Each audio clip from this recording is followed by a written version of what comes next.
பத்திரிகை நண்பர்களுக்கு காலை வணக்கம். மேரத்தான் போட்டி மெட்ராஸ் ரவுண்ட் டேபிள் சார்பாக Chargebee Chennai runs 2025 MRT1 initiative அப்படின்ற இந்த மேரத்தான் பந்தயத்தை அவங்க வந்து வருஷம் நடத்திட்டு வராங்க. வெவ்வேறு கேட்டகரியில் 3 கிலோமீட்டர், 5 கிலோமீட்டர், 21 கிலோமீட்டர், 10 கிலோமீட்டர், அப்புறம் வந்து ஸ்பெஷலி சேலஞ்ச் அவங்களுக்கும் தனியாக ஒரு கேட்டகரியில் நடத்திட்டு இருக்காங்க. வருஷம் கிட்டத்தட்ட 12,000 பேர் இதில் வந்து பதிவு பண்ணியிருக்காங்க. முன்பதிவு பண்ணி இன்றைக்கி கிட்டத்தட்ட ஒரு 10,000 பேர் வந்து இந்த போட்டியில் கலந்துகிட்டு இருக்கிறாங்க. ரொம்ப மகிழ்ச்சியாக இருந்தது அவங்களுடைய ஆர்வத்தை பார்க்கும்போது.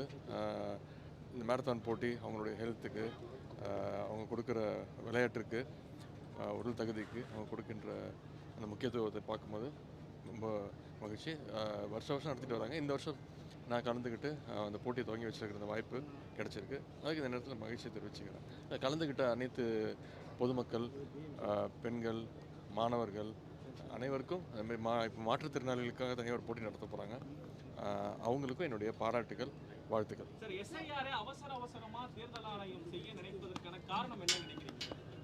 ஏற்கனவே அதான் பல மாநிலங்களில் அவங்க என்ன பண்ணியிருக்காங்க, பீகார் மாநிலத்தில் என்ன நடந்திருக்குங்கிறத நீங்களே பத்திரிகை நண்பர் நீங்களே வெளிச்சம் போட்டு காட்டியிருக்கிறீங்க. இன்றைக்கி அனைத்து கட்சி கூட்டத்தை வந்து நம்முடைய முதலமைச்சர் தலைமையில் இன்றைக்கி கூட இருக்கின்றது. அதில் அனைத்து கட்சி தலைவருடைய கருத்துக்களையும் முதலமைச்சர் கேட்டு ஒரு தீர்மானத்தை நிறைவேற்றுவார்.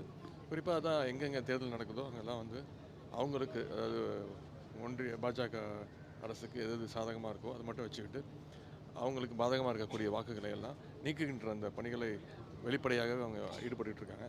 இதற்கு நம்ம எதிர்ப்பு தெரிவிச்சிருக்கிறோம். தொடர்ந்து அவங்க தமிழ்நாட்டில் அவங்களுக்கு இந்த வெல்லுவதற்கான அந்த வாய்ப்பு கடந்த பல வருடங்களாக பாஜகவுக்கு அந்த வாய்ப்பு கிடைக்கிறது இல்லை. மக்கள் அந்த வாய்ப்பு அவங்களுக்கு கொடுக்கறது இல்லை. எனவே இதில் எப்படியாவது அந்த இதை பயன்படுத்தியாவது அவங்க வெற்றி பெறணும் அப்படின்னு முயற்சியில் ஈடுபட்டிருக்காங்க. அதுதான் எங்களுடைய கருத்து.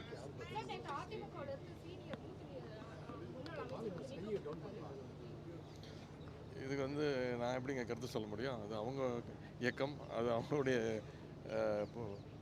பொதுச் செயலாளர். நான் ஏற்கனவே சொல்லியிருக்கிறேன், எதிர்க்கட்சி தலைவர் திரு எடப்பாடி பழனிசாமி அவர்கள் தான் இதுக்கு தான் சொன்னேன். அவர் தான் இன்றைக்குமே நிரந்தர பொதுச் செயலராக இருக்கணும் அப்படிங்கிறதுக்கு இதுதான் நான் சொன்னது தான் காரணம். சார், பல இடங்களில் மான்சூன் ப்ரிப்பரேஷன் நீங்கள் ஆய்வு பண்ணிட்டு இருக்கீங்க.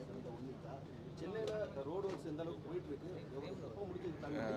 அது செய்தி தொலைக்காட்சிகளில் எந்த செய்திகள் வந்தாலும், சோஷியல் மீடியாவில் எந்த செய்திகள் வந்தாலும் இல்லை, தொடர்ந்து இப்போ ஆரம்பிக்கல. நாங்கள் கடந்த ஒரு 4 மாதங்களுக்கு முன்பே முதலமைச்சர் தலைமையிலே வந்து அனைத்து அதிகாரிகள், மக்கள் பிரதிநிதிகள், மேயர், துணை மேயர், சட்டமன்ற உறுப்பினர்கள் அனைவரையும் வர வச்சு ஒரு கண்டினியூஸாக இது மீட்டிங்ஸ் நடத்திட்டு இருக்கோம்.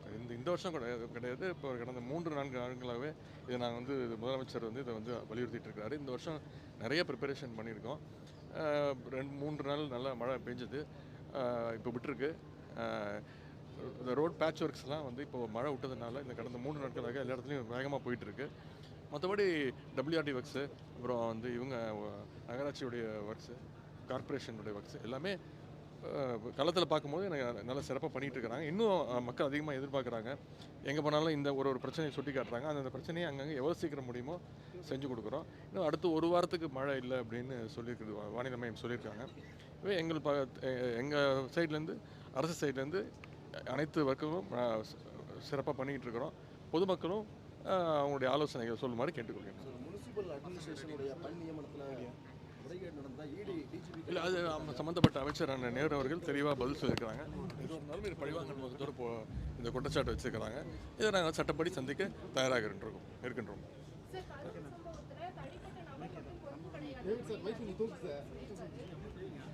இதுக்கு ஏற்கனவே முதலமைச்சர்கள் தெளிவாக பதில் சொல்லியிருக்காங்க.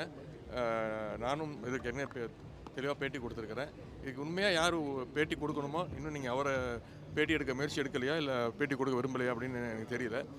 இன்னும் சிபிஐ என்கொயரி போட்டிருக்கிறாங்க, நீதிமன்றத்தில் சொல்லியிருக்கிறாங்க. அதனால் அதுக்கு நான் கருத்து சொல்ல விரும்பவில்லை. இன்னொன்று, அவர் திரு அஜித் சாருடைய பேட்டியை நான் முழுசாக இன்னும் பார்க்கல, கொஞ்சம் பார்த்தேன், முழுசாக இன்னும் பார்க்கல. அதனால் அதுக்கு கருத்துக்கு ஒரு விரும்பவில்லை. அது சொன்னது அவருடைய சொந்த கருத்து. அது எந்த கருத்தாலும் அது பாராட்டத்தக்கது தான். நன்றி.